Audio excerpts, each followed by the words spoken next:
Welcome to NDNU's podcast, where we bring higher education to life through conversations that matter. Tune in as we unpack current trends, explore big ideas, and spotlight voices from across the Notre Dame and Nemours University community. Today, we are really diving into a crucial topic. We're looking at an article that re-examines how we support student success. The piece is called "What is Educational Therapy and How Does It Work?" And it's by Rich Stamos. I have to say, he presents a very optimistic view of where specialized learning could go. His core premise is that educational therapists are, essential advocates for individualized teaching. They're there to make sure every student can hit their potential, especially those who just don't fit into the traditional mold. Exactly. I think the key insight Rich offers is that this isn't just about tutoring. It's about adapting the entire learning environment to how a specific student processes and absorbs information.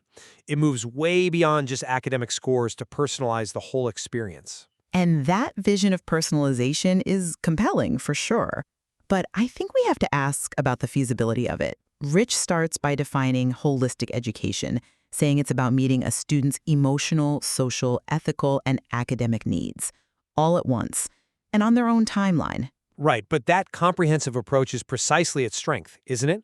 If you look at traditional K-12 education in the U.S., it's often very rigid. It's all about lecture notes, memorization, a one-size-fits-all framework. And that can be really isolating for kids with specialized needs. I don't disagree, but the tension is right there in the contrast between those two models. Holistic learning sounds great in theory, but how scalable is it? You're talking about implementing this deep individual support inside huge, often under-resourced public school systems. Is that realistic? I see your point on resources, but the article seems to frame this as a necessary paradigm shift, regardless of the system's current limits. The practical difference is just creating environments that are intrinsically supportive. When you have projects that ask students to, understand their community's impact or solve a real problem, you're not just teaching algebra. You're building social awareness right alongside academic skills. That supportive environment is a requirement, not a luxury. I agree. The environment is critical, but that brings up the measurement problem. If you define success holistically, so you're including ethical growth, social skills, managing emotions, how do schools and therapists actually demonstrate that growth?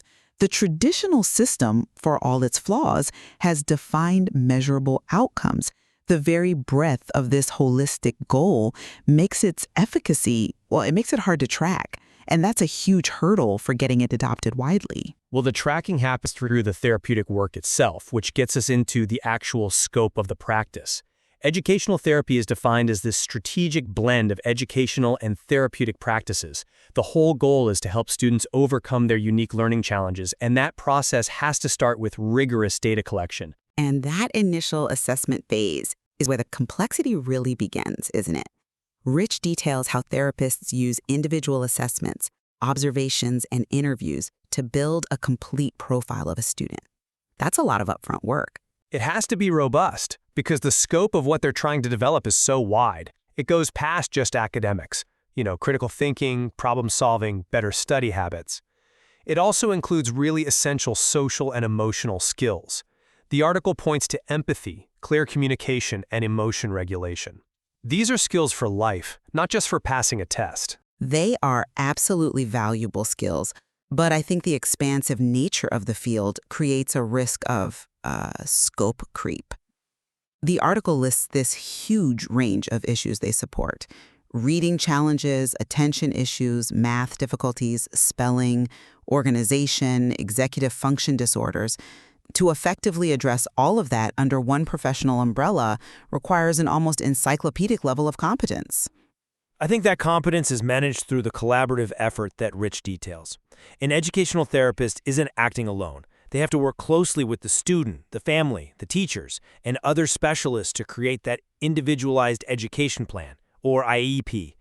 It's that network that ensures no single therapist is expected to master everything all at once. But that requirement for intense multidisciplinary collaboration, that's often the biggest point of friction in the real world. When you involve a therapist, a teacher, a consultant, maybe a behavioral interventionist, you're increasing the administrative load exponentially. The risk is that this perfect game plan gets bogged down in conflicting advice and bureaucracy. True, but that collaboration also points to specialization, which is why the field is growing so fast. The article highlights that the demand for skilled therapists is rising because of this new emphasis on inclusive education, and that demand supports a lot of different professional pathways. And there are quite a few pathways, which, again, supports my point about the complexity. You have the main educational therapist who does assessments and develops the plans. Then you have the special education teacher who actually implements them in the school, and the academic coach who handles the more practical stuff, like study skills. It actually goes even farther than that, according to Rich. Beyond those roles, you can be an education consultant, advising on things like special education law, or a behavioral interventionist, focused purely on management strategies. They're even educational researchers. This breadth really confirms that the specialization needed is being formalized into distinct careers. It makes sense. I do wonder, though, about the prerequisites for getting into this field. For a Master of Arts in Educational Therapy, Rich notes that you need a bachelor's degree, but it doesn't have to be in a specific field. And, more importantly, teaching credentials are not required. I actually see that as a strength. It breaks down barriers and lets people from psychology or counseling or other fields bring their unique therapeutic knowledge into the education system.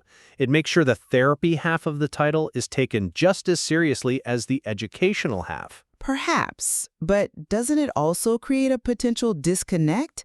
I mean, a practitioner with no classroom experience might design a brilliant plan that's just logistically impossible for a teacher with 30 kids to implement.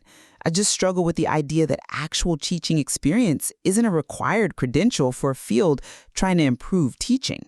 Well, the curriculum itself is designed to fill those potential gaps.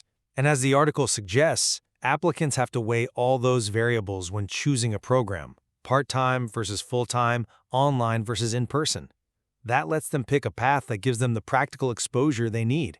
And if we look at a specific program, like the fully online Master of Arts in Educational Therapy at Notre Dame de Namur University, you can see how the curriculum tries to manage this huge scope. The NDNU program is a really good case study here. Its goal is to prepare empathetic professionals who use evidence-based, inclusive methods. So the curriculum is structured to hit both the pedagogical and the therapeutic sides of the job. And the sheer number of courses just reinforces my point about how complex this field is. The curriculum has to cover educational therapy foundations, the history and philosophy. Then it's straight into assessment and intervention. And after that, you need the high-stakes knowledge of special education law and advocacy. That's just the necessary rigor, though. They also include core psychology components, like developmental psychology, and then a deep dive into learning disabilities and disorders, so ADHD, dyslexia, autism spectrum disorders. Right, and it's that integration of legal, psychological, and pedagogical knowledge into one master's degree that really highlights the professional challenge.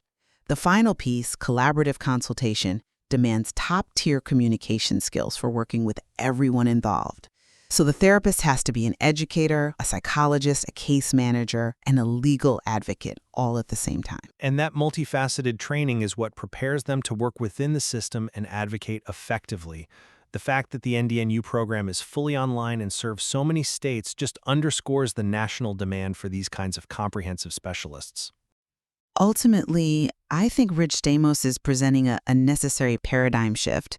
Educational therapy is a move away from that traditional standardized model toward a truly holistic approach that addresses the full spectrum of learning complexities, cognitive, emotional, and behavioral. Exactly.